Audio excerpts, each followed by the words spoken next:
Ya está todo preparado para empezar el partido en la casa de los Gutiérrez con IKEA. Atrás está el sofá Civic, con diferentes covers para hacer match con cada selección. En el medio, los vasos Lodrat, repartiendo bebidas por todo el campo. Calentando por si viene alguien extra está la silla plegable Gunde. Y arriba, Ostaval, la coffee table de 2 alturas marcando un gol con cada snack. Visita IKEA y logra crear el line-up ganador para disfrutar del fútbol en tu casa. Con buena calidad y buen precio. IKEA sueña sin medida.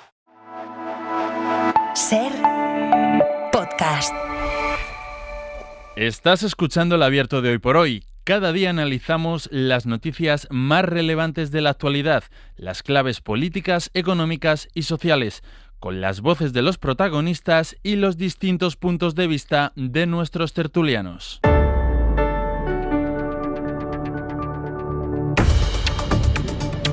En la mañana del martes, hoy es 16 de junio, saludamos en el Abierto a Eduardo Madina. Hola Edu, buenos días. Hola, José Luis. A Elisa de la Nuez. Hola Elisa, bienvenida. ¿Qué tal? Buenos días. Y en un momento, mira, ya puedo saludar a Joan Subirats. Hola Joan, buen día. ¿Qué tal? Buen día. Desde Radio Barcelona. Bueno, pues tenemos por delante otra mañana, con muchísima información judicial y política, con el caso Begoña Gómez, la comparecencia que va a ser hoy en el Senado de la directora de la Guardia Civil y las novedades de la declaración de Zapatero, que será mañana, ya saben, en la Audiencia Nacional. Y eso ocupará buena parte de un abierto que, antes de meternos ahí, vamos a empezar con las cifras de un informe que hemos conocido esta madrugada y que nos sitúa ante los efectos de una realidad de la que hablamos mucho, pero por mucho que hablemos parece que no llega a ser bastante para hacernos una idea del problema de la vivienda, en concreto, en este caso, para los jóvenes. Más del 50% de su sueldo, del sueldo de los jóvenes, va para pagar el alquiler. Tienen que aparcar sus planes de futuro y lo que hemos conocido esta madrugada es la manera en que eso impacta en el bienestar psicológico de toda una generación. Pablo Anzuala, buenos días. ¿Qué tal? Buenos días, Astre. Porque hemos conocido un informe de Oxfam Intermón, se acaba de publicar de hecho, y recoge que esta emergencia habitacional, la crisis de la vivienda, pasa factura, lo interesante de esto es que va a poner datos, verán, a esta realidad. Pasa factura a más del 40% de los jóvenes españoles. Sí, el informe habla de una generación que ha normalizado la incertidumbre como forma de vida, una generación que dice, atrapada entre alquileres temporales, pisos compartidos y trabajos inestables, ve reducidas sus opciones de futuro, y una generación que lo explica en primera persona así. Una losa un poco mental y a la hora de pensar en el futuro pues se hace un poco más cuesta arriba el día a día cuando tienes la sensación de que quizá nunca llegues a conseguir una posición de estabilidad. Esto es lo que nos contaba Santi, de 35 años, como a él la crisis de vivienda, el no poder construir un hogar propio o la inestabilidad. Bueno, está pasando factura a la salud mental de buena parte de los jóvenes españoles. El 42% la autopercibe como regular o mala, su salud mental, y todo por la vivienda. Esta es la conclusión de un informe que hoy publica conjuntamente el Consejo de la Juventud, Oxfam Intermón y FAD Juventud, que recoge además que ese malestar va creciendo a medida que suben los aprietos económicos. El porcentaje, por ejemplo, ese 42%, se duplica entre quienes destinan más de la mitad de su sueldo a pagar el alquiler y se dispara 10 puntos entre quienes dicen no poder ahorrar. Julia García de Oxfam es una de las autoras del estudio, lo resumía así. Hablamos de una realidad estructural. Y es que el malestar aparece con más frecuencia allí donde se acumula la presión económica, la inestabilidad residencial, la falta de ahorro y la incertidumbre. Y en un contexto en el que la mitad del sueldo de los jóvenes de media se va a pagar el alquiler, o en un contexto en el que 7 de cada 10 se ven obligados a vivir en casa de sus padres por no poder emanciparse, bueno, la crisis de acceso a la vivienda se convierte en causa directa del deterioro emocional. Otra de las conclusiones de este informe es lo que se puede llamar pandemia de la soledad no deseada, que sufre casi el 40% de los jóvenes que están en aprietos. Sí, y es que compartir piso no siempre acompaña. Le pasa a Sofía, de 26 años, nos lo contaba así. No son las personas con las que me gustaría vivir, sino con las que me ha tocado porque encontré una habitación que me podía permitir. Ella comparte piso con otras 3 chicas, a las que, por cierto, no conocía hace 9 meses. Tengo que hacer de mi hogar una habitación chiquitina y, obviamente es triste porque estar encerrado entre 4 paredes, suerte que yo me entretengo, leyendo y cosas así. Ella se ha tenido que ir a vivir a las afueras de Madrid precisamente para poder permitirse esa habitación en un piso compartido. Nos cuenta que está lejos de su entorno, relativamente aislada de su vida social. Lo que me ahorro pues al final lo pago pues con horas de metro, y pues también eso también me condiciona a la hora de socializar pues los fines de semana, de que cuando salgo pues tengo que volver bastante pronto, porque si no son muchas horas de bus. Bueno, todo ese cóctel es combustible para los problemas de la salud mental de los jóvenes. Casi el 40% de los que están en situación de carencia material, 4 de cada 10 jóvenes, dice que siente con frecuencia esa soledad no deseada. Son problemas psicológicos por los aprietos económicos que impiden tratar los problemas psicológicos. A nivel económico, pues a lo mejor no puedo ir todo lo que necesitaría, pero bueno, intento sacar un poquito de dinero como mínimo para acudir lo más regularmente posible, porque para mí es algo fundamental. Bueno, dicen los autores de ese informe que hacen falta mejoras en la protección social de los jóvenes y también ayudas efectivas y reales que aterricen en la calle para blindar el derecho a la vivienda. El 42% de los jóvenes dice que su salud mental es regular o mala y hay una vinculación directa con la vivienda. El 40% de los que están en situación de carencia material dice que se siente con frecuencia en esta situación de soledad no deseada, lo cual significa, gracias Pablo por estos datos y por esos testimonios, hasta luego, lo cual significa, Joan, esto que muchas veces decimos, y que cuando hablamos del problema de vivienda no es solo el acceso, no es solo la dificultad, la brecha entre generaciones, sino que también esta realidad de que vivir con gente no significa estar o sentirse acompañado. Bueno, empecemos por el hecho de que situemos también la situación de los jóvenes en España en contexto, ¿no? O sea, España, solamente un 15% de los jóvenes entre 25 y 34 años viven de manera independiente, fuera de casa de sus padres. Esto es una cifra que nos dice mucho, porque España es de los últimos países en Europa en que esto pasa, ¿no? Claro, si los jóvenes no pueden salir de casa, no pueden irse y hacer una vida autónoma, la dependencia y el peso de lo familiar es, digamos, cada vez más importante, ¿no? Pesa mucho más la herencia que el esfuerzo, ¿no? Y entonces allí la idea aquella clásica de que si te esfuerzas vas a llegar y vas a poder vas a poder construir tu vida independiente, vas a poder llegar quizá donde tus padres no llegaron, etcétera, etcétera, que es una expresión que no me invento, sino que es propia de mi generación y de las generaciones cercanas a la mía, ¿no? A las que, digamos, de alguna manera ese salto en España se dio de manera muy clara. Y últimamente lo que está pasando, y eso influye evidentemente, no es la única razón, porque también tendríamos que hablar de la pandemia, de las redes, de muchos elementos que influyen en esa sensación extraña de aislamiento cuando nunca hemos estado tan conectados, ¿no? Pero que hay una situación de aislamiento. Ese conjunto de factores explica también el peso en estos momentos importantísimo que tiene, digamos, las afecciones de carácter mental, de sentirse solos, la soledad no deseada en los jóvenes. Y esto no es de ahora, llevamos ya un tiempo en este tema, pero a medida que la expectativa, repito, de falta de futuro, se hace más evidente, el peso de esa incertidumbre pues carga sobre la salud mental de las personas. Esto es así. Elisa. Sí, no, totalmente de acuerdo. Yo creo que el tema de la vivienda, claro, como bien decís, tiene todo tipo de repercusiones, ¿no? Evidentemente no puedes hacer tu vida, no puedes independizarte, no puedes tener un proyecto de vida autónomo, pero claro, eso tiene también una serie de repercusiones en tu salud emocional, ¿no? En tu salud mental.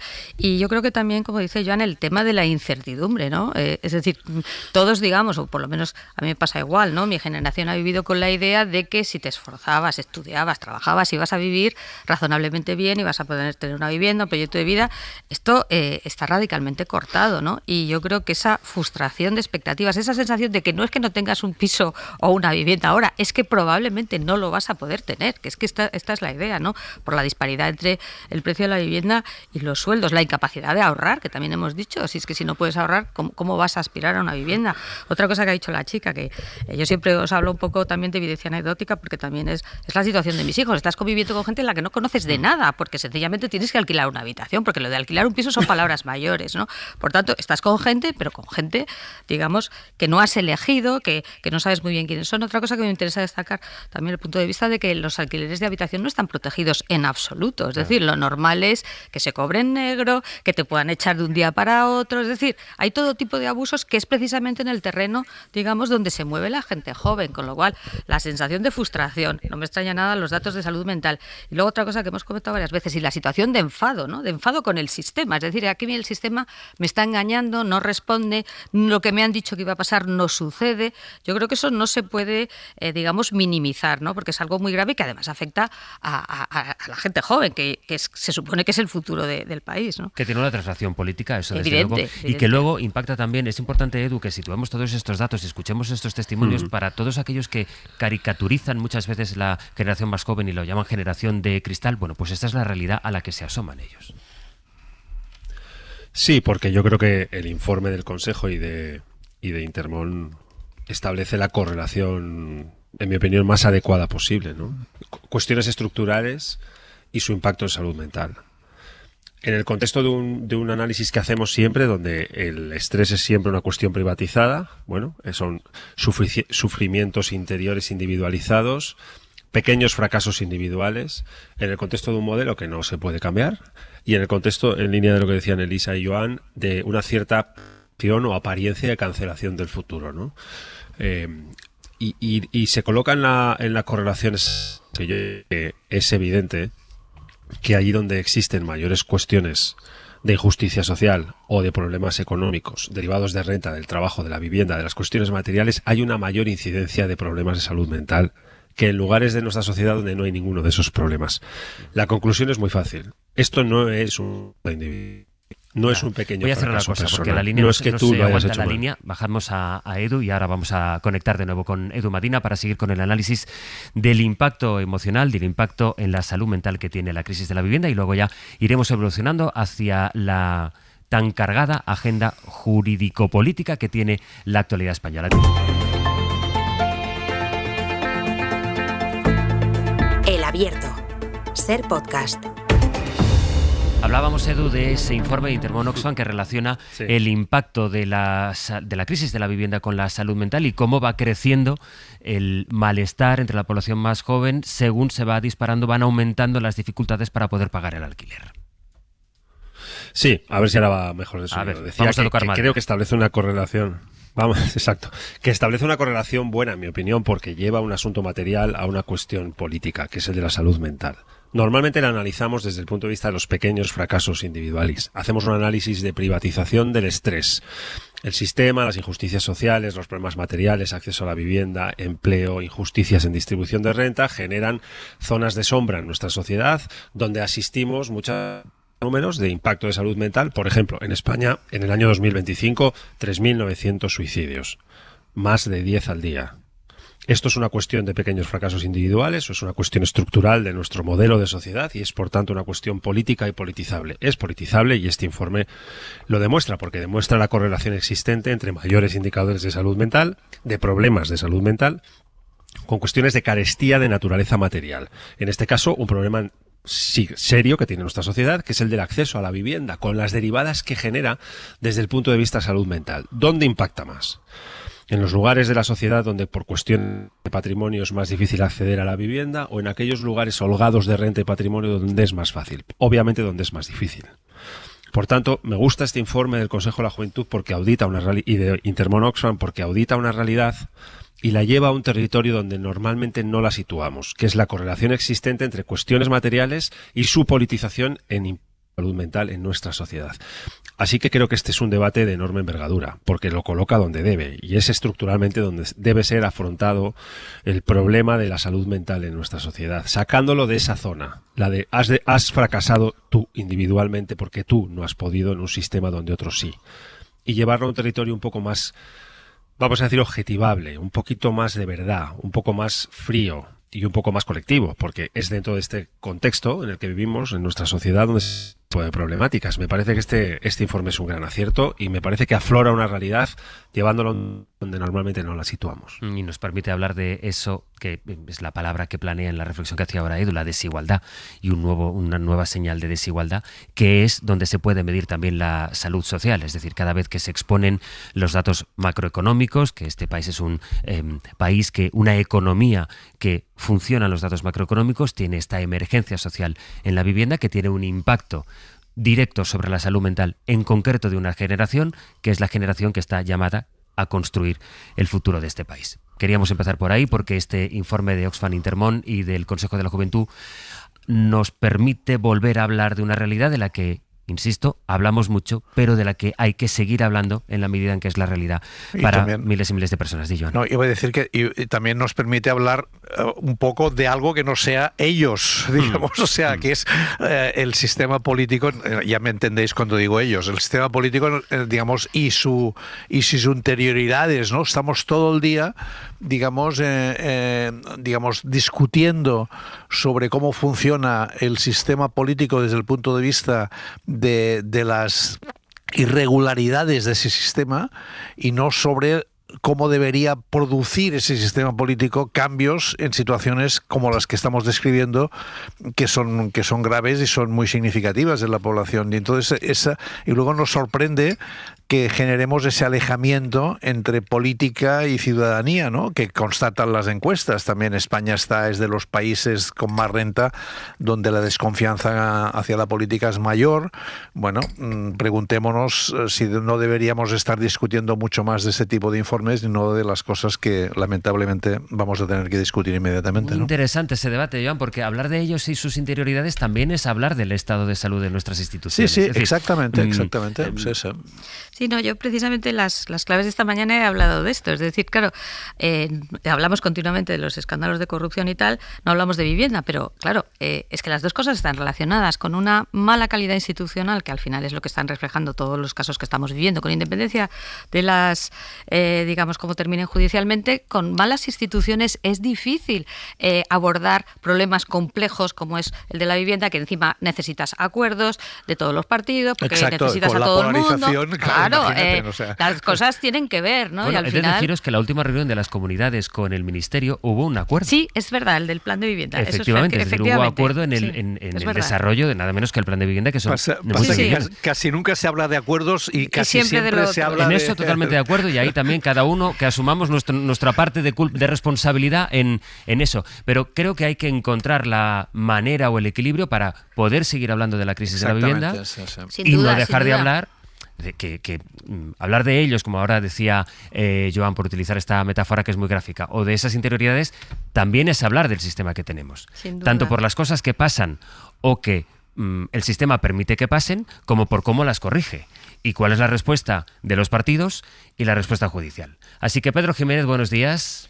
¿Qué tal, Sastre? Buenos días. Vamos a empezar el desarrollo de toda la cascada, la sucesión de casos judiciales que son noticia esta semana contigo, como hacíamos a las 8 de la mañana, con la decisión que tomó ayer el juez Juan Carlos Peinado. La decisión fue no tomar de momento ninguna decisión sobre las medidas cautelares. Él convocó a las 6 de la tarde, justo a la hora en la que se estrenaba la selección española de fútbol en el Mundial, con ese empate a 0 frente a Cabo Verde, decidió citar a Begoña Gómez, a su asesora también en la Moncloa, y al empresario Barrabés. Y les dijo que su intención es llevarles a un juicio conjurado, pero lo más relevante, o lo que con más expectación esperaban los medios después de esa comparecencia, que era ¿qué medidas cautelares iba a tomar? Pues eso tendremos que esperar unos cuantos días, porque lo que sí sabemos de momento, Pedro, es que en la acusación popular que lidera la Asociación Ultra de Hazte Oír, lo que piden es que se le retire el pasaporte a la mujer del presidente del gobierno.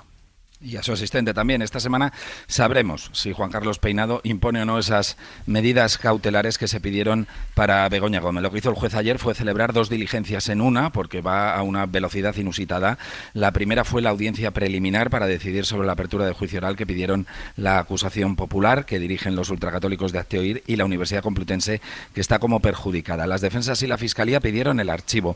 El fiscal Sastre no habló, se remitió a los escritos que ha venido presentando, en los que insiste una y otra vez en que no hay delito. Muy duro estuvo el abogado de la mujer del presidente, Antonio Camacho, dijo que el juez hacía inferencias absurdas para llevar el caso a juicio y que las acusaciones ultra estaban haciendo política en el sitio equivocado. La política se hace en la calle, advirtió, no cabe en un procedimiento fantasma como forma de erosión de un gobierno con el cual no están de acuerdo. Después vino esa vistilla de cautelares. La acusación popular reclama esas comparecencias quincenales, prohibición de salir de España y retirada de pasaporte para Begoña Gómez por el riesgo de fuga, ya que se enfrenta a una petición de cárcel de 24 años, idéntica petición fue la que fue a parar para la asesora, para Cristina Álvarez, y no se pidieron medidas para el empresario Juan Carlos Barrabés. En el caso de la mujer de Pedro Sánchez reclaman además que no pueda gestionar ni su empresa ni su marca para evitar, dicen, reiteración delictiva. Y ahora decidirá Peinado cuando estime el oportuno, ¿no? Sí, la ley da 3 días de plazo después de esta audiencia preliminar para dictar el auto de apertura de juicio oral, y eso ya nos da un poco una pista sobre cuándo puede llegar el auto sobre las medidas cautelares. El juez no resolvió ayer mismo por la noche, cuando terminó al filo de las 9:30 esta diligencia judicial, Sastre, porque ninguna de las partes pidió la prisión provisional, que es la que supone una afectación mayor de derechos fundamentales, y por lo tanto no tuvimos el auto ayer por la noche. O sea que sabremos hoy pasado o mañana cuál es la decisión de Peinado. Gracias, Pedro, hasta luego. A vosotros. Dijo ayer anoche, luego la escucharemos. Rebeca Torro, que es la secretaria de Organización Socialista, dijo en Hora 25 que a juicio del Partido Socialista esto le parece que es un proceso político. En el punto en el que estamos, y de nuevo todo queda en manos, a expensas de lo que decida Peinado, que tiene esta petición de la asociación Ultra Hazte Oír sobre la mesa. Elisa.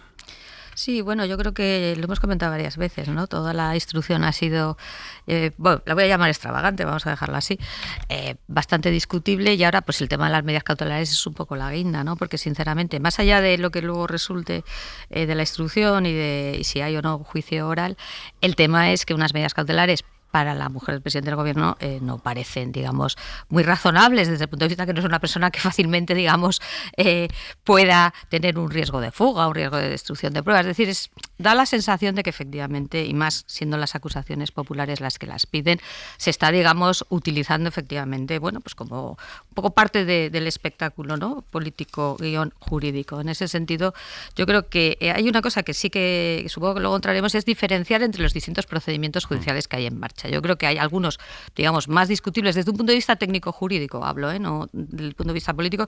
Claramente yo creo que el de Begoña Gómez es uno de ellos, donde es más discutible o bastante discutible hasta qué punto estamos ante conductas realmente delictivas, o más ante, que es un poco mi punto de vista, conductas, digamos, poco éticas, o por decirlo así, bueno, pues que tienen un componente, si se quiere, de pues eso, ¿no? De ética, de código ético, de código de conducta, y otras que claramente sí parecen que estamos hablando de delitos, por supuesto en el caso de Koldo y de Ábalos, pero incluso probablemente también, ya se verá, en el caso de Rodríguez Zapatero y también en el caso de las cloacas. Es decir, que hay que diferenciar, yo creo, que de distintos tipos de procedimiento, con lo cual creo que está bien, digamos, que el propio PSOE haga esta reflexión. No todos los procedimientos son iguales, porque parece, no, es que están yendo contra mí. Bueno, vamos a ver de qué hablamos. En el caso concreto de Begoña Gómez, yo sí que creo que la instrucción ha sido errática, ha sido corregida muchas veces por la Audiencia Provincial. Claramente las acusaciones populares van a lo que van, que eso es otra reflexión que podemos hacer, quién debería o no poder ser acusación popular, porque está reconocida constitucionalmente. No se puede suprimir, pero sí se puede matizar, se puede regular,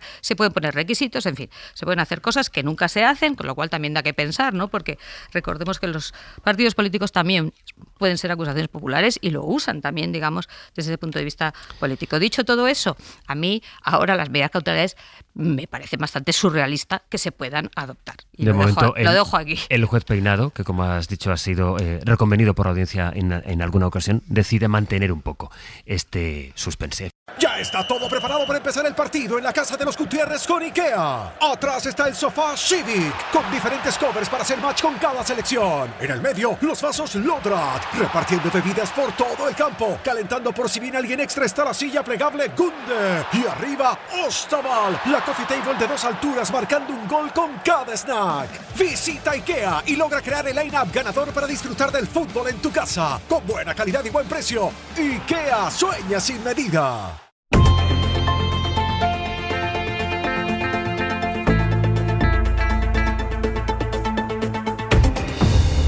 Compartimos hemos abierto con Elisa de la Nuez, con Joan Subirats y con Eduardo Madina. Edu, contigo voy a seguir el análisis justo en el punto en el que lo dejábamos antes de las noticias con Elisa. Decía Elisa, creo que hay que distinguir bien los casos. Yo creo que se distinguen bien claramente. Otra cosa es la interpretación política que pueda o que quiera hacer cada uno, pero todo el mundo distingue bien que una cosa es el caso Leire Díez, también el caso Koldo y Ábalos. Otra cosa es, y luego iremos a cada una de estas etapas, que esta misma semana la actualidad nos va llevando, el caso de Zapatero con la novedad de las joyas, pero empezábamos, porque es lo más reciente de ayer, con la controvertida instrucción del juez Peinado, que alarga un poco más la exposición, el hecho que él esté en el centro del foco, ahora con la decisión de las medidas cautelares sobre la esposa del presidente del gobierno. Sí, en esta narración de distintas tramas, donde seguramente mucha gente se ha perdido, pues nosotros hemos hecho un esfuerzo y no nos hemos perdido tanto. Y aquí yo coincido con Elisa que seguramente de las distintas investigaciones judiciales por posibles delitos de corrupción,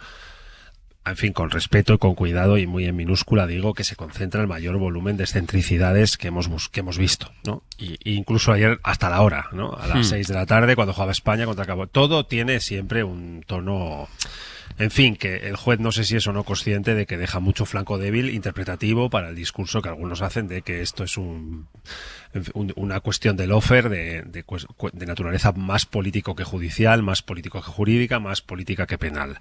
Y creo que durante todo el proceso, desde que el señor Peinado inició esta instrucción sobre Begoña Gómez y su asistente en el Palacio de la Moncloa, pues ha dado lugar a todo este tipo de interpretaciones, ¿no? Da la sensación de que ha tomado la decisión de ir hasta el final, con este tipo de interpretaciones potenciales. Y que aquí creo que se concentra, como digo, el mayor nivel de excentricidades que hemos visto. Vamos a ver cómo termina todo. Afortunadamente, digamos que la cuestión ha acelerado y no debería quedar mucho tiempo para ver en qué consiste el final de todo este asunto alrededor de la mujer del señor Pedro Sánchez y de su asistente en el Palacio de la Moncloa. Pero desde luego creo que dentro del conjunto de tramas de potenciales delitos de corrupción, esta tiene un lugar destacado en el marco de la excentricidad. Joan.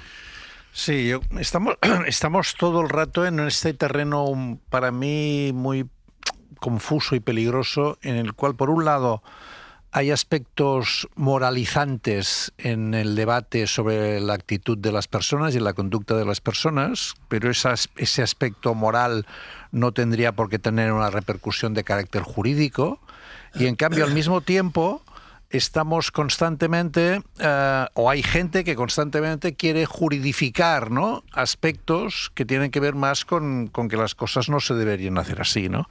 Entonces, en esa confusión, el juez Peinado pues ha aprovechado un poco esa situación, diciendo, bueno, pues la mujer del César tiene manchas, ¿no?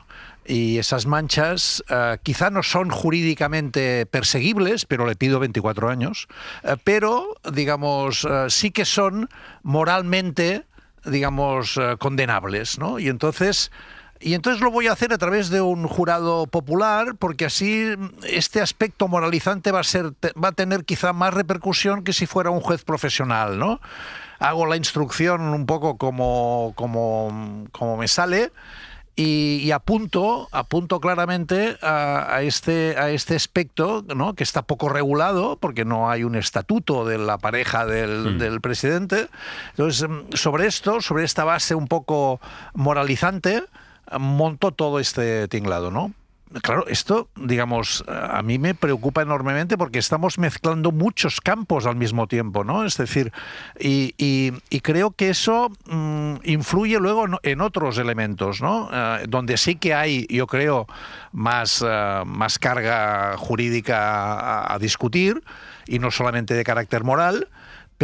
Pero insisto en esta constante confusión que hay, esa tentación en moralizar la ley o juridificar la conciencia. Las dos cosas para mí son complicadas, ¿no?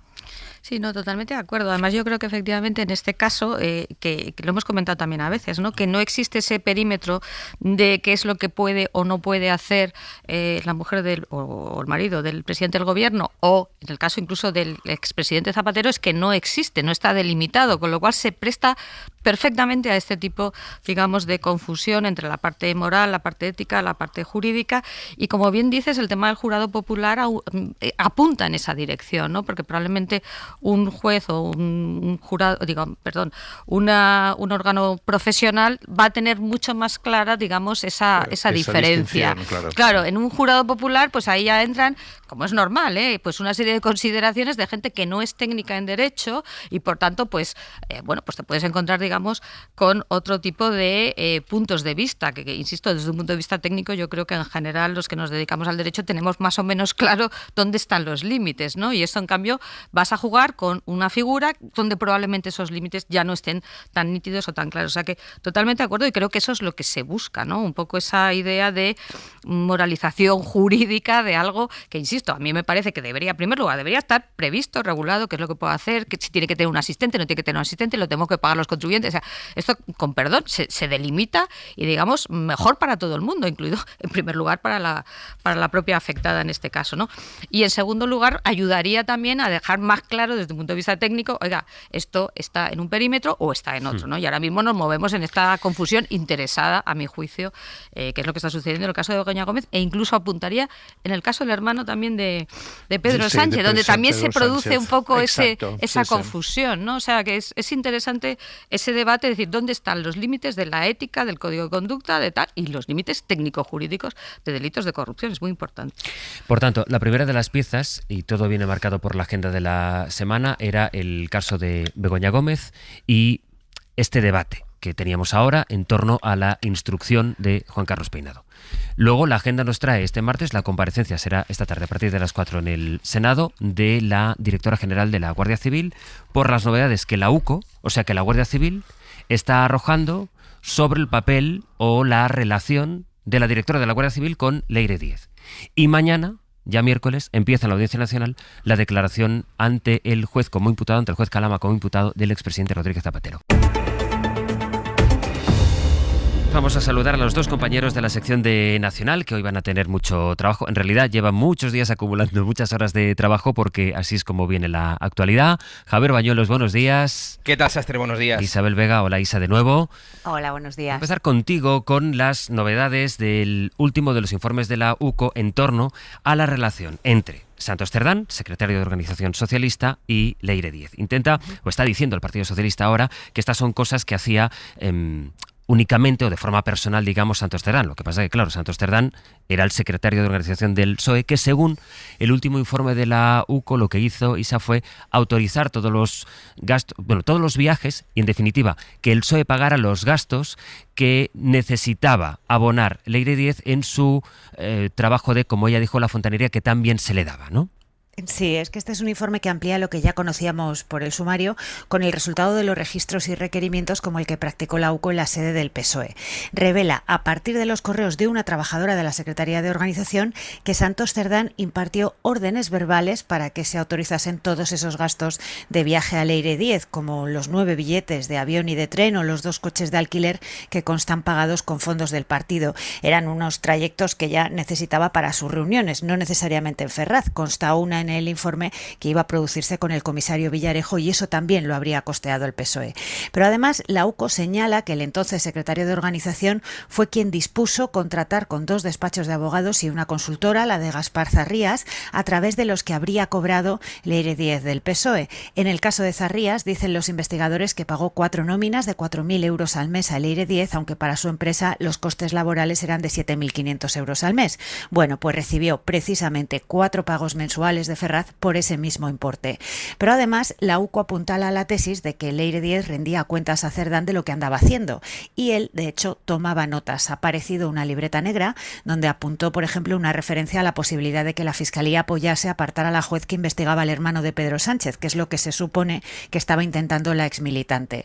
Apareció también entre sus papeles un documento que era de Leire Díez, denominado Incumplimientos. Es una foto fija de esa hoja de ruta que se atribuye a la trama, como conseguir pactos con la Fiscalía investigados o hacer un marcaje sobre la figura del jefe de anticorrupción. Vaya que según la UCO, ella le tenía al tanto de todo y él daba instrucciones en Ferraz para que ella pudiera desplegar esas maniobras en las que se supone que estaba inmersa. Estos son informes de la UCO, es lo que va acreditando la investigación. Luego ya el juez determinará, pero lo que sabemos es que los investigadores van constatando en las pruebas que han recabado que Leire Díez, lejos de ser una exmilitante de base, pues era alguien que se movía en coordinación, o a eso apunta la investigación, con el secretario de organización del Partido Socialista, con Santos Cerdán, y también con los gastos pagados por la organización del Partido Socialista. Esto es a lo que apunta la UCO, que no solo dice eso.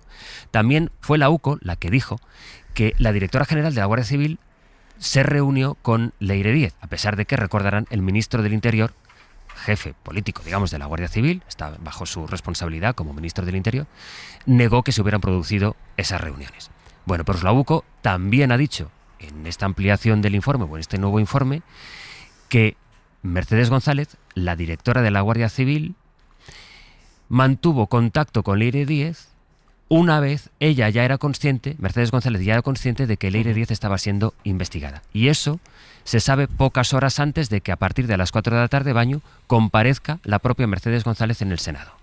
Sí, para la UCO la relación que Leire Díez mantuvo con la directora de la Guardia Civil es relevante. Así lo dejan por escrito en este nuevo informe ampliatorio, donde la Unidad Central Operativa Sastre incluye un relato cronológico con el que acotan los intereses de Leire Díez para abrir una investigación contra la UCO y los pasos que dio la directora de la Guardia Civil durante aquellos días. Hay una secuencia muy concreta que acredita que Mercedes González, como apunta, sí mantuvo un canal abierto con Leire Díez, pese a que ya sabía que el exmilitante estaba siendo investigada por la propia Guardia Civil.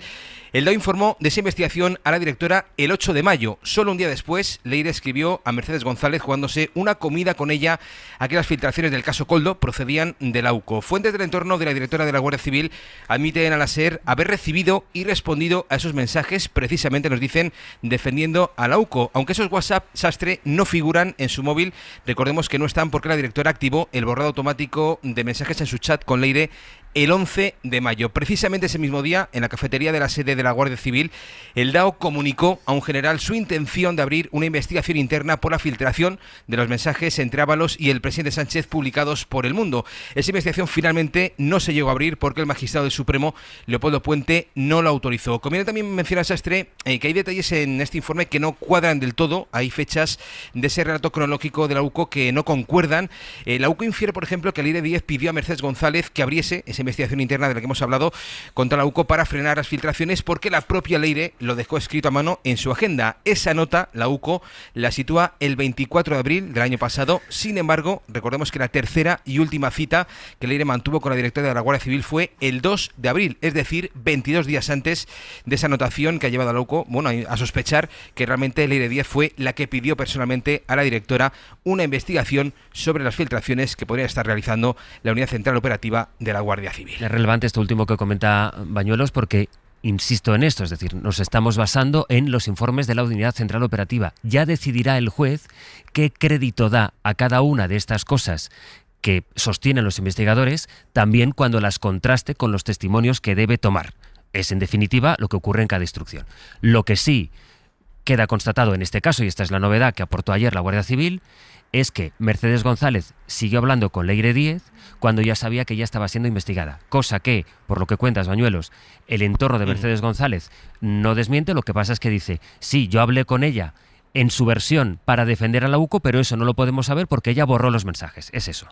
Correcto, porque ese chat, ¿no? El último mensaje que consta, al menos acreditado por la propia Unidad Central Operativa, corresponde al 11 de mayo, pero ese último mensaje se borró ese día, coincidiendo precisamente con la fecha en la que, la propia Guardia Civil, la directora de la Guardia Civil, a través del DAO, activó, inició o dio orden de hacer esa investigación interna, con lo cual tenemos que fiarnos de esas dos versiones. Por un lado, la que acredita la UCO, que es cierto que consta en ese informe ampliatorio y también en el inicial que vimos en el sumario, que el 11 de mayo Mercedes González activó ese borrado automático de mensajes, y luego la versión de la propia directora de la Guardia Civil, fuentes de su entorno, como venimos apuntando, pues sí que nos confirmaban precisamente eso, que es cierto que Leire escribió a la directora jugándose esa comida y que la directora respondió ese día y días después precisamente defendiendo a la propia Unidad Central Operativa, negando en todo momento que hubiese filtraciones por parte de la UCO, y precisamente Sastre, eso será lo que hoy defienda en principio a partir de las 4 de la tarde en la Comisión de Interior en el Senado, donde la directora de alguna forma va a mantener que nunca tuvo relación de amistad con Leire Díez, que siempre tuvo sensación de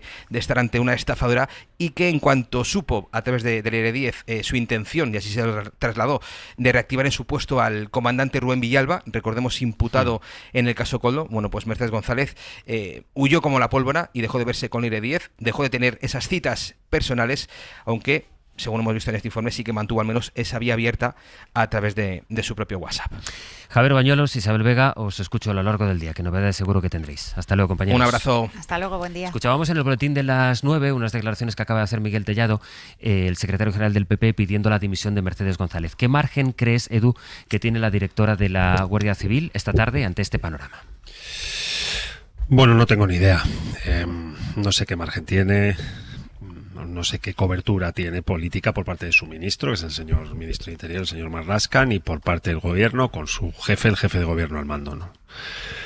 Pero es posible que haya oyentes que se hayan perdido y no sé, quiero decir que desconozcan que la UCO es la Unidad Central Operativa, que es un cuerpo de élite que actúa como policía judicial, es decir, a las órdenes de jueces que instruyen casos de delitos normalmente especiales por su relevancia y gravedad, que en un informe han dicho que la directora general del cuerpo al que pertenece la UCO, la Guardia Civil, ha tenido contacto con una excentricidad andante, un personaje, pues iba a decir de literatura mala, pero muy curioso, que se llama Leire Díez, que actuó al mando de una especie de operativo paralelo a la legalidad para tratar de aplicar medidas coercitivas y de chantaje contra policías, fiscales y jueces que estaban instruyendo casos de corrupción que afectaban a familiares del señor Sánchez o del PSOE. No hay más. La pregunta es si esto es así y si está puesto negro sobre blanco en informes de la propia Unidad Central Operativa de la Guardia Civil, qué hacía la directora general de la Guardia Civil viéndose con esta señora.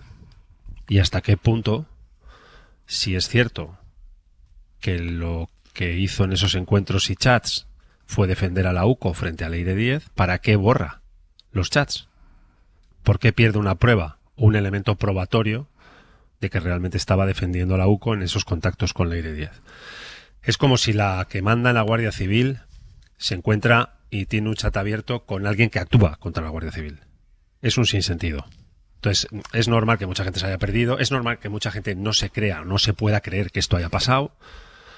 Yo te soy sincero, lo he dicho varias veces en el abierto Hoy por Hoy, para mí esto es como una película de ficción que ha permeado en la realidad. No me parece posible que esto haya sucedido, que haya transferencias de dinero del Partido Socialista en su sede central, en la 5ª planta, que es donde está la Secretaría de Organización, el mando administrativo, el mando como si fuese un poco la zona, el despacho del CEO en una empresa, es la 5ª planta de Ferraz, donde se ordena todo esto en tiempos en los que el Partido Socialista está gobernando. No me parece posible que esto sea realidad y que esto esté pasando o haya pasado, que haya dinero circulando, que haya cuentas raras, que haya una señora actuando, pidiendo la cabeza de fiscales, de jueces, de policías, actuando contra quienes actúan contra el crimen. Si esto se termina demostrando, en mi opinión, aquí hay potencialmente el mayor impacto político que puede haber en las distintas tramas. Más allá de la posible sentencia del señor José Luis Ábalos y de Coldo García, de las investigaciones alrededor de otros asuntos, este tema tiene un impacto brutal porque es una actuación contra las instituciones del Estado y ese es un delito gravísimo en el Código Penal. ¿Más daño político crees que Zapatero? No lo sé, porque Zapatero quizá es la zona donde peor pienso de todas estas tramas, no sé pensar bien ahí. Y yo me encuentro muy torpe y muy incómodo porque no puedo vincular el nombre de Zapatero a una imputación judicial y por tanto, como no puedo hacerlo, no puedo pensar desde algo que no puedo hacer. No sé medir qué puede significar todo eso, porque tampoco sé medir muy bien en mí qué significa. Y como no sé medir ni siquiera en mí, estoy como para medir en lo demás. Pero en este asunto, el famoso, se resume un poco el caso Fontanera, para mí hay el mayor grado de preocupación desde el punto de vista de que si esto se terminara demostrando como cierto, el impacto potencial que puede llegar a tener, no sé ni siquiera medirlo. Así que creo que es gravísimo. Así, a tu pregunta inicial, no sé qué margen tiene, y tampoco sé muy bien para qué sitio en estas comparecencias que pide constantemente el Partido Popular en el Senado. Es un asunto judicializado, con una profundidad judicial de investigaciones de la UCO, Policía Judicial, en este caso muy profunda. No sé qué hace una comisión de investigación en el Senado más que ruido alrededor de este asunto, ¿no? Veremos qué dice la señora Mercedes González, pero desde luego, si tuvo contacto con Leire Díez, va a tener que explicar muy bien, y a veces es muy difícil explicar lo inexplicable. Elisa. Sí, no, totalmente de acuerdo. Yo, como sí puedo opinar desde fuera, sí pienso que ahora ya hay bastantes indicios en el sentido de que, siendo Leire Díez totalmente un personaje estrambótico, sin embargo, sí tenía la capacidad de hacer las cosas que decía que iba a hacer, que esto es quizá lo más grave. Es decir, sí se reunía con la directora general de la Guardia Civil, sí se reunía con la Fiscalía General del Estado, es decir, sí pasaban cosas que ella, digamos, cuando tiene esas reuniones, dice: yo es que me llevo bien, yo puedo tal. Es decir, que, ojo, porque lo que sí se ve es que, con todo, que yo estoy totalmente de acuerdo, es algo estrambótico, desde luego parece gravísimo, porque al final estás montando dentro, o parece ser, o con el amparo del Partido Socialista, con todas las cautelas y todas las presunciones, digamos, de inocencia, estás montando una trama para evitar que se investiguen casos de corrupción que afectan al Partido Socialista. Entonces, hombre, la cosa no está mal, ¿eh? Pero dicho eso, yo creo que el tema más grave en relación con esto es que realmente hay esa capacidad. ¿Y por qué hay esa capacidad? Porque están muy politizadas las instituciones, porque al final, yo no sé, la directora general de la Guardia Civil es una persona que tiene un cargo político, pero también tiene la responsabilidad nada menos que sobre la Guardia Civil. Y entonces yo me pregunto, cuando se produce, digamos, ese enfrentamiento, ¿no? Ese conflicto, vamos a decirlo así, entre, oiga, es que están investigando a mi partido, ¿vale?, por tramas posiblemente importantes de corrupción, y yo a su vez tengo la capacidad, porque dirijo la Guardia Civil y por tanto también tengo esa capacidad sobre la UCO, aunque evidentemente es policía judicial, tengo la capacidad de ayudar a mi partido, ¿vale? Estamos hablando de eso, que me parece, insisto, luego se demostrará o no se demostrará, pero es un conflicto que yo creo que hay que poner sobre la mesa. Lo mismo que la Fiscalía General del Estado. Es decir, oiga, es que la Fiscalía General del Estado, por supuesto, el fiscal general del Estado lo nombra el gobierno, pero digamos que tiene una función institucional, que es, entre otras cosas, digamos, esta posición, por supuesto, la Fiscalía Anticorrupción, de luchar contra la corrupción. ¿Qué pasa si llegan y me dicen: no, mire, es que realmente luchan contra la corrupción, pero claro, cuando afecta al partido del gobierno que le han nombrado, es que estamos hablando de eso, ¿no?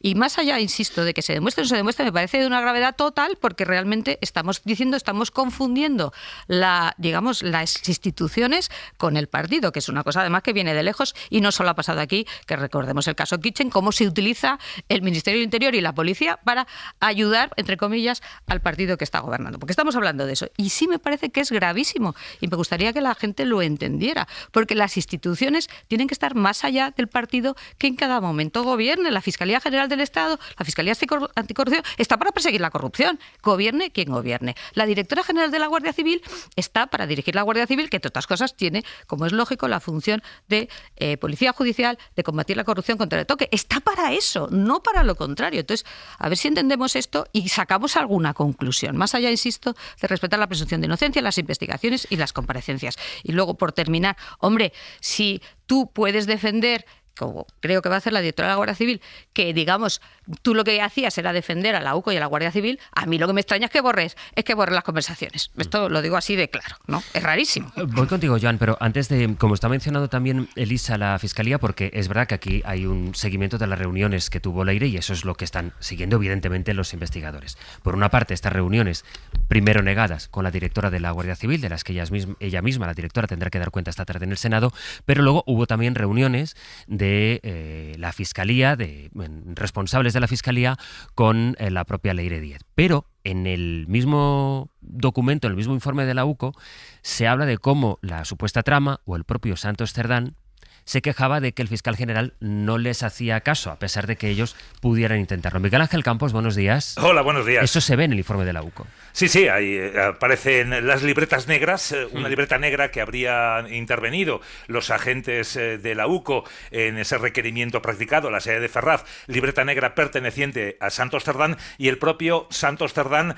escribe literal: si FG, que haría alusión a fiscal general o fiscalía general, si FG no ejerce, el resto actúa sin miedo ninguno y al servicio de quien creen que será el próximo y les protege, que es Luzón. Hacía esta consideración Santos Cerdán después de haber escrito sobre la UCO y las investigaciones que estaban llevando a cabo. Es una queja de Santos Cerdán porque la Fiscalía General no les estaba haciendo caso. Y efectivamente, a los hechos nos remitimos, repetimos, ninguna de las denuncias elevadas, primero por Koldo García, por un abogado contra Beatriz Viedma, la jueza de Badajoz, las quejas elevadas por Jacobo Teijelo, ninguna de las quejas elevadas en aquellas 2 reuniones ante Diego Villafañe y posteriores tuvieron efecto alguno. No se tramitaron esas causas o no alcanzaron sus objetivos, queremos decir.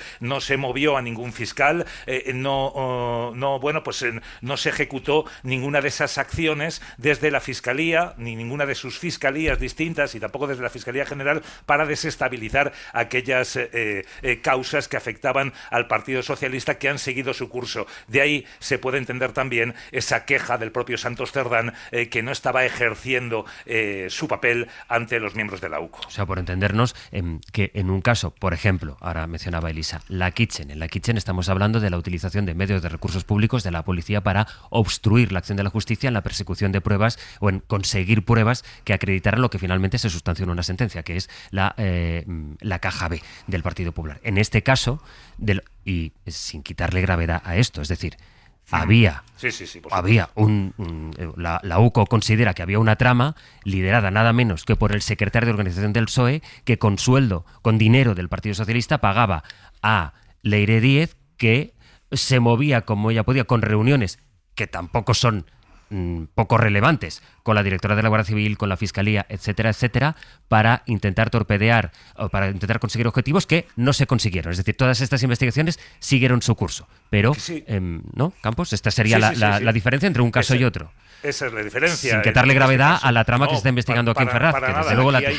Aquí hay una trama, hay unos delitos muy graves, claro. Hay un juzgado que ha abierto diligencias y que está investigando indicios muy serios de el montaje de una trama para intentar obstruir causas judiciales. Es cierto que esas causas judiciales han seguido su curso, que no se ha obstaculizado ninguna, que esas supuestas maniobras de extorsión o de soborno, finalmente, por ejemplo, el soborno a José Grinda, que mencionaba el juez en su primer auto, pues el propio José Grinda nos confirmó en la cadena SER que no había recibido esa oferta de soborno, y en la trama Kitchen sí que se empleó toda una estructura del Estado. Aquí la diferencia, aparentemente, por lo que vemos de la Fiscalía General, las causas que han seguido su curso, no existió ninguna obstrucción a esas mismas causas. En el caso de la Kitchen sí existió una obstrucción, sí que existió un aparato del Estado, cerca de 70 agentes vigilando, inspeccionando a Luis Bárcenas y a su familia.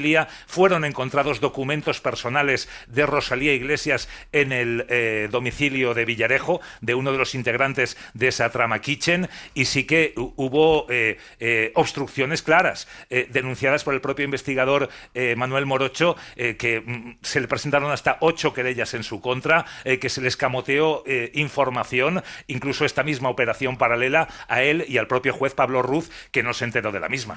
Aquí de lo que se está investigando es si hubo esta trama que por instrucción directa del secretario de organización del PSOE y con el dinero del PSOE que él dijo, hoy lo estamos contando con este informe de la UCO, dijo a Leire, le instruyó a Leire para que iniciara todo este tipo de maniobras de fontanería, como ella llamaba. Lo que demuestra además ese informe de la UCO es que Santos Cerdán lo conocía, porque esa libreta negra de Santos Cerdán por primera vez corrobora que efectivamente Leire Díez le informaba y él era conocedor de las maniobras de Leire Díez. ¿Querías decir, Elisa? Sí, quería decir que por supuesto la Kitchen es gravísimo y sobre todo la mayor diferencia es que tuvo éxito. O sea, es que realmente consiguieron el objetivo. Esto está clarísimo. Aquí no consiguieron el objetivo, pero claro, lo intentaron. Entonces eso es lo que sí querría decir. Hombre, si hubieran a lo mejor dado con, digamos, otros fiscales o otros tal, pues a lo mejor esto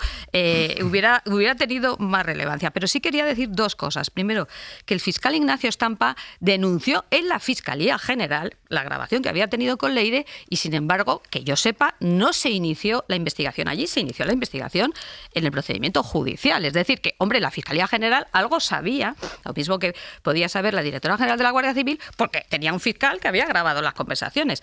Segundo punto, no es en absoluto normal estas reuniones en la Fiscalía Fiscalía General del Estado. Es decir, que ya el hecho de que se hayan reunido, aunque luego no haya acabado nada, a mí ya me parece muy preocupante, porque es que no es lo normal en absoluto. Simplemente quería poner eso de relieve. Claro, sí, además esto es que te vas animando, ¿no? Porque que no sé quién decía, vamos a montar una mini kitchen, ¿no? Lo decía uno, era el abogado, ¿no? El abogado ya no sé de quién, el Jacobo Teijero decía, hay que montar una mini kitchen. Es que es la misma idea. Yo quiero ocupar las instituciones para después poderme poner a salvo de las investigaciones contra mi partido.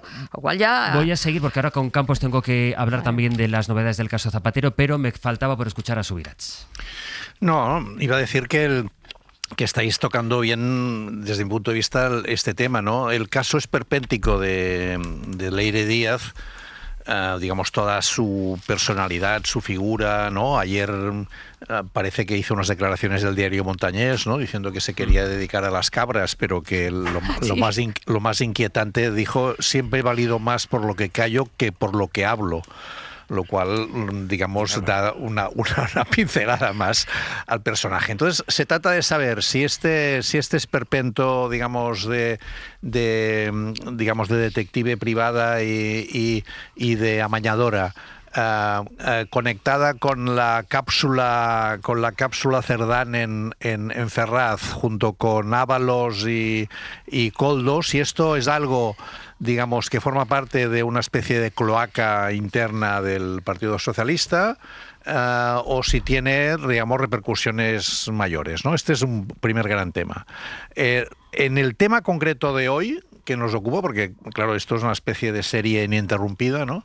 En el caso concreto de hoy, yo creo que lo grave está en la directora de la Guardia Civil. Si realmente, digamos, se confirma que se reunió con Leire Díaz sin advertir a su superior, porque su superior, el ministro, lo negó, ¿no? Y en público. Entonces yo creo que hay una pérdida de confianza significativa, debería haber una pérdida de confianza significativa entre el ministro y la directora de la Guardia Civil, un puesto tan importante como la directora de la Guardia Civil, con todo lo que significa además por su relación con UCO y a la UCO lo que está haciendo. Y ahí yo creo que hay una responsabilidad de carácter personal y político que debería tener algún tipo de repercusión, porque de alguna manera algún tipo de cortafuegos tendrá que hacerse por parte del gobierno y también del Partido Socialista en este tema, ¿no? Porque si no, realmente al final, digamos, esta semana horrible en la que estamos, cada día que pase y la semana que viene, etcétera, podrá ir deteriorando aún más la situación en la que está este gobierno, que al final es el gran tema, ¿no? Cierro, Campos, este asunto con alguna cosa de la Fiscalía, de las reuniones que tiene que tener, lo que es habitual y no en la Fiscalía.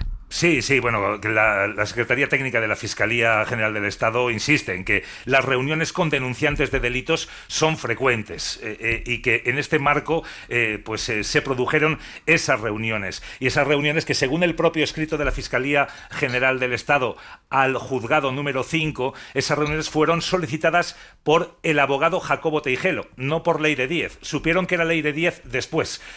No era Leire Díez la que pide las reuniones, sino un abogado que dice que va a denunciar unos hechos delictivos ante la Secretaría Técnica de la Fiscalía General del Estado. Es lo que dice la Fiscalía General en su escrito al juez. Y sobre Estampa, el fiscal Estampa, que hubiera denunciado sobre Leire Díez, sí.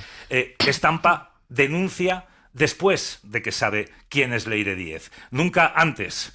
Cuando tiene esa reunión con Leire Díez, que en ese momento era una persona desconocida, no había salido su nombre en prensa, no realiza ninguna denuncia ante la Fiscalía General del Estado. La denuncia después de que haya salido Leire Díez, su nombre en prensa, como supuesta fontanera del Partido Socialista. Claro, se enteras cuando la denuncia, pero es verdad que ella estaba en esa reunión. Es decir, la pide el abogado, pero sí, los hechos... Sí, pero la presenta como una compañera de despacho, según la Fiscalía General del Estado. Exacto, esto dice la Fiscalía. La pide el abogado. La pide el abogado, pero ella estaba. La Fiscalía. Bueno, esta es en todo caso la versión de la Fiscalía y aquí... O sea, que miente la Fiscalía. No, que da una versión que vamos a ver, que yo lo que digo, porque como sabéis soy abogada en ejercicio, que no es habitual reunirse con la Secretaría General Técnica de la Fiscalía. Es lo único que digo, nada más. Pues lo que dice Ya desde la sé, Fiscalía General del Estado es que esas reuniones son habituales Ya. con denunciantes de delito, que no solo se realizan, sino que tienen la obligación de mantenerlas. Sí, Que si alguien va y te va a denunciar un delito, pues se reúnen con ellos, dice la Fiscalía. Bueno, Con la Secretaría con la Secretaría General Técnica Técnica. de la Fiscalía. Exacto. Bueno, explicados todos los matices en torno a este asunto, vamos con el otro asunto. José Luis Rodríguez Zapatero. Mañana es la declaración por primera vez en calidad de imputado de un expresidente del Gobierno en la Audiencia Nacional. Lo que pidió ayer la defensa de Zapatero Campos fue aplazar una parte de su declaración, que es la que tiene que ver con las joyas, en la medida en que hemos conocido la novedad, que cambia también añade su condición de imputado y que además con el peritaje eleva el valor de las joyas a 1.300.000 euros. Sí, su abogado ha presentado, el abogado de Zapatero, un escrito al juez de la Audiencia Nacional, José Luis Calama, mediante el que pide posponer su declaración sobre las joyas para tener tiempo de reunir la documentación necesaria que explique la posesión de este ajuar. Que se mantenga su declaración de la pieza principal sobre tráfico de influencias de mañana y pasado jueves, pero no ser interrogado ahí sobre las joyas porque se enteró de su imputación por fraude fiscal y contrabando este viernes y debe recopilar, dice, la documentación sobre adquisiciones, herencias, regalos o donaciones con el objetivo de ofrecer una explicación más eficaz al juzgado. Según las mismas fuentes, José Luis también quiere presentar una pericial propia sobre el valor de las joyas que la joyería Ansorena ha tasado en 1,3 millones de euros. Pues nada, mañana será el gran asunto, el de análisis en el abierto, la previa de esta declaración, de esta comparecencia de Zapatero, y también lo que haya dicho hoy la directora de la Guardia Civil. Campos, gracias. A ti, buenos días. De entrada al Partido Socialista, Guillermo Lerma, buenos días. Hola de nuevo, Sastre. Todo lo fía a lo que pueda decir Zapatero porque su estrategia política está esperando a ver cuál es el testimonio que dé mañana ante el juez Rodríguez Zapatero, y de hecho toda esta sucesión de asuntos fue lo que apareció ayer en la ejecutiva del PSOE y lo que seguro ha marcado el inicio del Consejo de Ministros, que lleva ya un cuarto de hora en marcha en la Moncloa. Sí, la intención del gobierno es que Zapatero pueda explicar y aclarar todas las dudas que hay sobre el caso que le afecta directamente. La orden en el PSOE es esa: mantener la hoja de ruta y no dejar que la agenda judicial arrastre al partido y al gobierno. Ese es un propósito. La realidad, así lo reconocen también en el partido y en el gobierno, es que esa agenda judicial está condicionando toda la acción política. Cada avance de las investigaciones y cada paso de la Audiencia Nacional condiciona la acción del Ejecutivo, que, como dice Sastre, está reunido en el Consejo de Ministros. Sánchez presidió ayer una reunión de la Ejecutiva Socialista que buscaba sobre todo mandar un mensaje a las voces internas que en privado sí que cuestionan que la reacción al caso Leire o a la investigación de Zapatero sea la apropiada. La secretaria de Organización recopiló y recordó la batería de medidas anticorrupción puestas en marcha de manera interna durante este año de mandato, medidas que buscan evitar que comportamientos como el de Santos Cerdán vuelvan a repetirse, medidas que fueron anunciadas ya hace un año y que buscan eso, reforzar la transparencia, y que, según Torró, lo dijo ayer aquí en la SER en una entrevista en Hora 25, sitúan al PSOE a la vanguardia, dijo, en la reacción a este tipo de casos. Nos sitúa de nuevo al Partido Socialista a la vanguardia. Siempre hemos ido a la vanguardia, por ejemplo, siendo los primeros en aprobar listas paritarias y cremalleras, y luego han venido otros partidos a hacerlo. Pues en estos momentos hemos aprobado medidas que no tiene nadie, en estos momentos en ningún partido político en España. Lo cierto, Sastre, es que ni en la rueda de prensa, ni en la entrevista aquí en la SER, ni a puerta cerrada hubo explicaciones sobre si lo que hizo Leire Díez o sobre, por ejemplo, las revelaciones de la Guardia Civil sobre el papel de Santos Cerdán. No hubo tampoco un debate sobre si la hoja de ruta es la acertada, y tampoco se confirmó si el partido se va a querellar contra la conocida como Fontanera de Ferraz o el secretario de organización. Dicen en la Ejecutiva Socialista que necesitan tiempo para que la investigación avance. Las explicaciones de Torró no son suficientes para los socios, que piden que sea el propio Sánchez el que se ponga al frente de la crisis y que sea él, el presidente del gobierno y secretario general de los socialistas, el que dé la cara y aporte las explicaciones. Lo decía, por ejemplo, Elisenda Lemain de Esquerra. Lo que nosotros le pedimos desde un partido con 95 años de historia sin ningún caso de corrupción es que Sánchez dé las explicaciones en sede parlamentaria, que no alimente más las dudas desde su silencio y que resuelva sus embrollos, y en todo caso nosotros continuaremos exigiéndole estas explicaciones. pero esas explicaciones no llegarán al menos hasta la semana que viene, que será cuando en el Congreso el presidente del Gobierno comparezca para hablar sobre todas las revelaciones que están aportando las investigaciones judiciales. No hubo, por tanto, ayer debate dentro de la Ejecutiva Socialista sobre estos asuntos. Llamativo cuanto menos. Gracias, Guille. Hasta luego. De la política también, las condiciones que sigue poniendo Vox al Partido Popular para pactar en Andalucía. Vamos, una condición sobre todo, la prioridad nacional. Lo decía ayer así José Antonio Fuster. Prioridad nacional, bueno, a ver, no hace falta que la traslademos, siquiera que la traslademos. Es que todo el mundo lo sabe. Es que no se habla de otra cosa.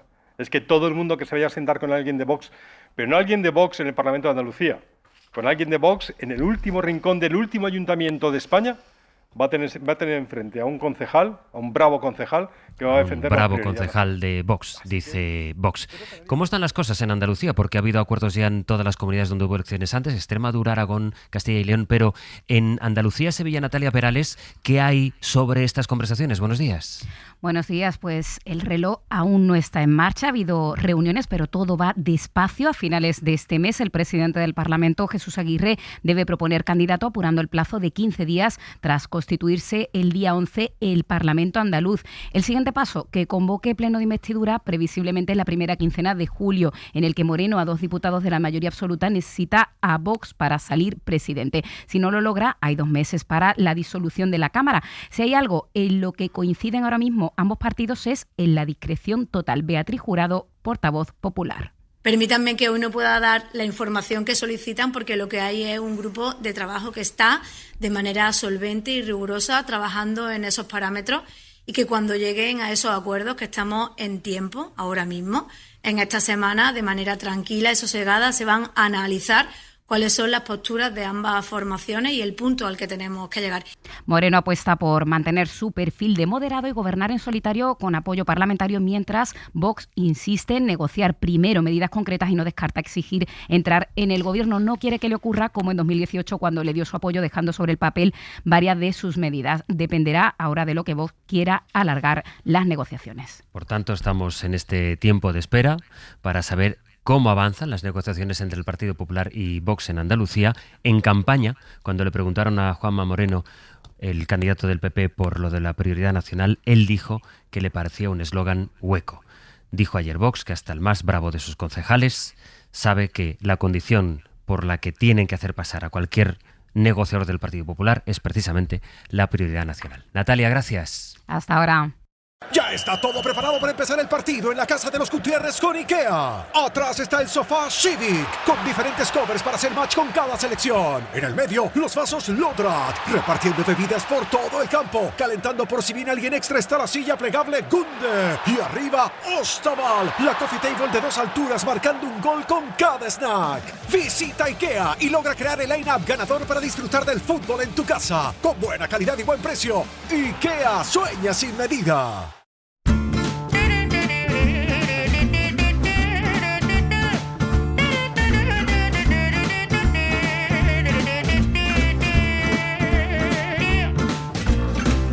Donnez-moi une suite au Ritz, je n'en veux pas. Des bijoux de chez Chanel, je n'en veux pas. Donnez-moi une limousine, j'en ferai quoi?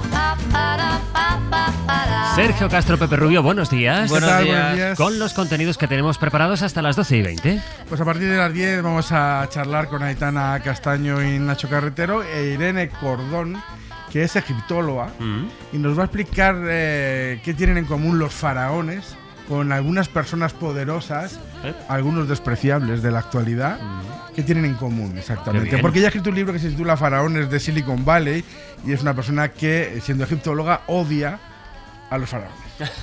Esto es así. Bueno, a veces pasa que te especializas tanto en algo que dices, acaba y te cae mal. Mira, ya al final Ramsés II mal. Bueno, ¿qué más? Mis experiencias de cada vez tengo más claro que son las modernas que fueron nuestro referente cuando éramos críos, ¿no? Porque hoy tenemos a Lola de Alicante, 79 años. Este curso ha hecho un Erasmus en Marsella. Ella toda su vida se ha dedicado a la docencia, es profesora de francés y pensó, si mi nieta se va de Erasmus, pues yo también. Y nos cuenta su vida y esta experiencia en Francia.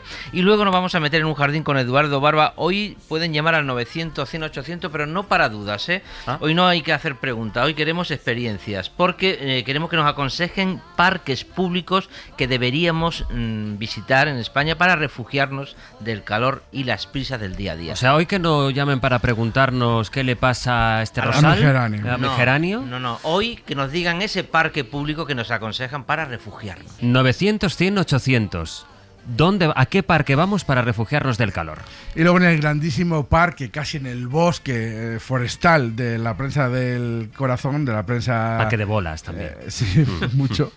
Con Martín Bianchi vamos a tratar algunos asuntos. El 80 cumpleaños de Donald Trump en la Casa Blanca, ya hemos hablado en parte también de eso en los últimos días. Y la última hora del caso Jonathan Nandick, que como bien sabemos también ha dado algunas nuevas referencias. Sí, novedades. Ayer con los audios de su llamada al 112. Bueno, a ver, esto según la versión de Martín ya va entrando Bianchi, la crónica, Bianchi ya va entrando en la crónica judicial, bueno, dentro política. de nada estará en un abierto.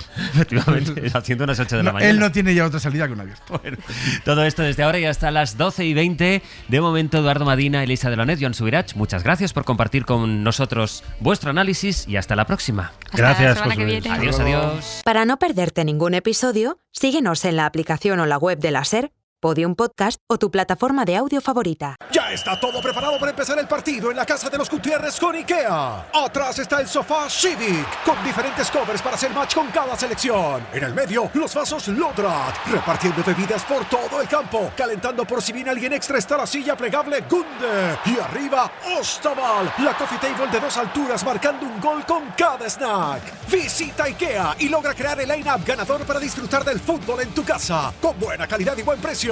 IKEA, sueña sin medida.